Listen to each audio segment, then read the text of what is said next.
Budget smartphones are getting competitive these days. I mean, there are a lot of budget smartphones ngayon na kaya na magpatakbo ng mga latest games on the Play Store. A few years ago, we can't do that.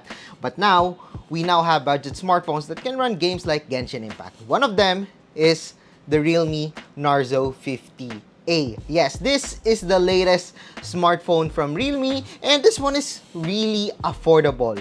So, is it good? Well, alamin natin ngayon sa review natin ng Realme Narzo 50A. But before that, I want to introduce myself. I'm Jam of JamOnline.ph, and yes, today i-review natin ang latest affordable gaming smartphone ni Realme, the Realme Narzo 50A. So the Realme Narzo 50A is for the people who wants to have na affordable gaming smartphone. And yes, might have a focus dito sa camera, but this one is made for gaming mainly because we got here a Helio G85 processor along with 6,000 mAh of battery, which is really big for the smartphone and compared dun sa mga other smartphones at its price range. But first, let's talk about the design of the Realme Narzo 50A. So the Realme Narzo 50A got a polycarbonate back. As you can see in here, we got here a really unique design because first of all, we got here a large camera module at the back.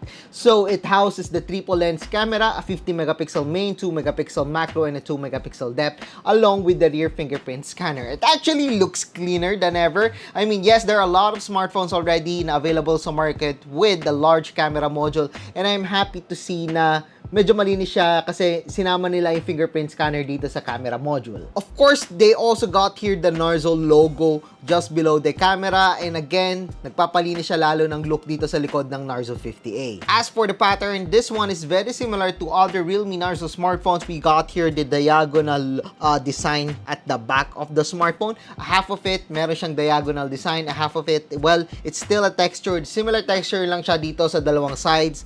But makikita nyo pag nagre-reflect yung light, nag-iiba-iba yung design natin dito sa may diagonal. Meron siyang effect pag merong reflections. Just like the other Realme smartphones with a large battery, it still comes with a weight. I mean, it's a 6,000 mAh of battery, so that's expected already on the smartphone.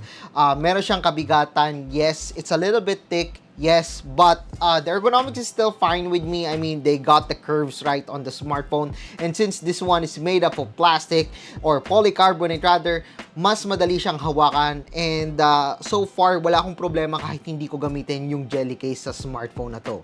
Although it's a little bit weird to touch yung fingerprint scanner sa likod because, again, we got here the camera module at the back, and minsan pag hinahawakan yung likod nitong smartphone, mas unang yung mararamdaman yung camera module, not the fingerprint scanner. Compared to other smartphones sa may rear fingerprint scanner na may bilog, mas madali mo siyang mahanap kahit di ka tumingin. Dito, minsan napapahawak ako kagad sa Narzo logo instead of the fingerprint scanner. The volume buttons are placed on the right along with the volume rocker, and below we got here the USB-C port, the headphone jack, and also the speaker grill. I actually like that they've used USB-C port on this one. No more micro USB, even for the affordable Realme Narzo smartphone. And yes, it does support 18 watts of charging on the 6,000 mAh of battery, but we're gonna talk about the battery later. And on the front, we got here the HD display of the smartphone. We got here the chin below along with the notch at the top. Unfortunately, it's still at HD plus resolution, so it's not the best display that we have seen. Of course, it's a 6.5-inch display. It's large enough to play some games, watch movies on YouTube or whatever application that you are using. But it's still using a notch. It's a teardrop notch, not a punch hole na camera. Yes, it does look fine lang sa ibang tao, but for me, parang nag-expect na ako na nasa affordable market, sana nandun na rin tayo sa punch hole display as a lot of smartphones are adopting to that one. But it's not a deal breaker for me. I mean, it's still fine na may ganyan tayo, and maliit lang naman yung sinasakop niya sa taas. And the chin below is actually not that thick nor not that thin, so it's actually pretty fine pagdating sa bezels ng smartphone na to. As for the quality, you can see in here that the colors are fine. The brightness is just fine for me. Even if you're using the smartphone outside, you won't have any problems using the Realme Narzo 50A. However, the resolution again is probably the deal breaker for some people. But for me, considering na nandun tayo sa affordable price range, I wouldn't complain dito sa Realme Narzo 50A. Now, let's talk about the battery. One of the biggest features nito is the 6,000 mAh of battery inside. Again, it's a little bit thick, but it does come with a lot of battery. 6,000 milliamp hours of battery means that you can have a really long battery life on the smartphone. So how long? Well, we got here an up to 20 hours on PC Mark, and that is 20 hours and 6 minutes specifically, which is one of the longest na na-try natin sa smartphone. And as for my usage of the smartphone, you can use the smartphone for up to 2 days of casual use, even if you're playing some light games. That is really long, and if you're a heavy gamer, I'm pretty sure that this would last a day sa inyo kahit na maglaro kayo almost the whole day sa smartphone habang nagtatrabaho kayo. But yeah, it's a really nice smartphone for gaming, as we got here the processor that is decent, and then yung pinakamalaga para sa akin is the long battery life. Although since malaking battery niya, medyo magkakameron tayo ng problema when it comes to charging, as this one comes with 18 watts of charging. This means that the smartphone can be fully charged for up to 2 hours or more actually. So medyo matagal yung kanyang charging because of the large battery, and 18 watts lang yung charging natin sa smartphone. Now, onto the surprising part, we got here the camera. It's a 50 megapixel main camera with a 2 megapixel macro and 2 megapixel depth sensor. Paired with that is an 8 megapixel selfie camera at the top of the display. And surprisingly, the 50 megapixel camera of the smartphone can perform really well for its price range. One of the things na kinriticize ko before with the Realme Narzo smartphone is the camera. But with the Realme Narzo 50A, they've improved a lot when it comes to photography. Mas maganda yung kuha natin dito, mas sharp, mas maganda yung images, and mas gusto ko yung kulay na nakuha ko dito with the Realme Narzo 50A. Same with the selfie camera of the smartphone, mas sharper yung images natin dito. It's sharper, it's a lot better. It's not the best one that we have seen on both the rear and the front camera, but it's definitely a big upgrade compared to sa predecessor, and can definitely compete in its price range. How about checking out some of the photos that I took using the smartphone?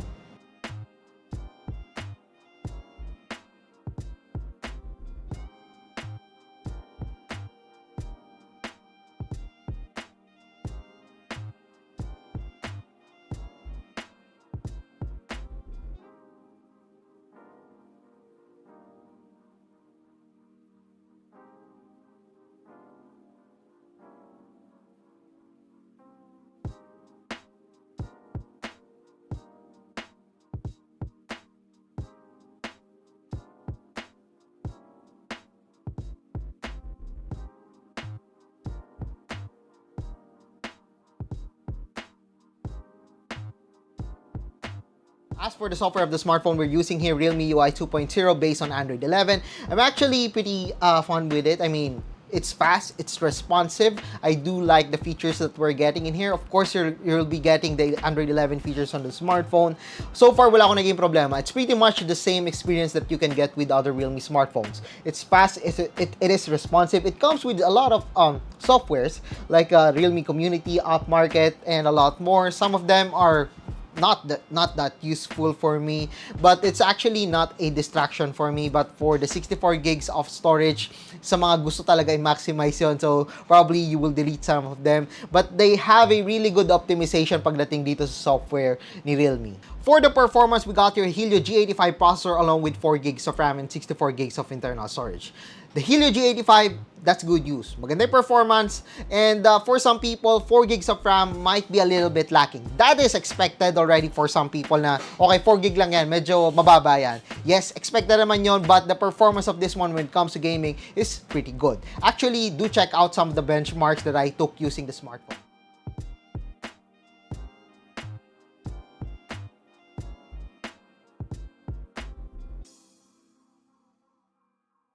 So the results are promising. I do like yung performance natin sa 3D Mark especially, and also sa Geekbench. Expected ko na yun dito sa smartphone na to.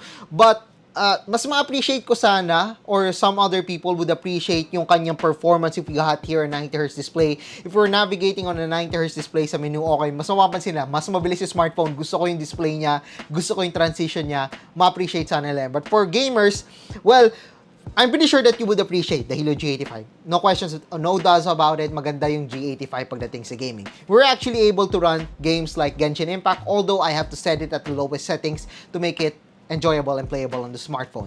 But 4 gigs of RAM might be lacking for some people. So whenever you're playing games on the smartphone, if you're playing heavy games, especially on the Realme Narzo 50A, suggested ko na mag-turn off kayo na apps ng games na kasabay na tinatakbo ng isang heavy game kasi hindi para ma-maximize nyo, para ma-optimize nyo yung performance niya. Medyo magkukulang kayo sa 4 gigs of RAM for some people na medyo mabigat yung mga games and applications. But yeah, ang solution doon is just to turn it off yung other apps and games. But yung mahalaga dito is the processor. We're talking about an affordable smartphone with the Helio G85 processor. It's a very capable processor, can run a lot of games without any problems. And the benchmarks that you've seen earlier, that's promising. So yeah, the Realme Narzo 50A is a promising smartphone. We got here an affordable price tag that is quite affordable and really interesting for the mass market dito sa Pilipinas. We got here the camera that really surprised us. I was expecting that it would not be that good kasi it's a Narzo series smartphone. It's affordable. But yeah, it's actually pretty good for its price range. It's competitive. And of course, we got here the long battery life. The long battery life was just wow. Okay, maganda yung battery life natin dito with the Realme Narzo 50A since this one is 6,000 mAh of battery. But for some people, okay, they might be disappointed na 18 watts lang yung charging, medyo mabagal, but still 6,000 mAh of battery.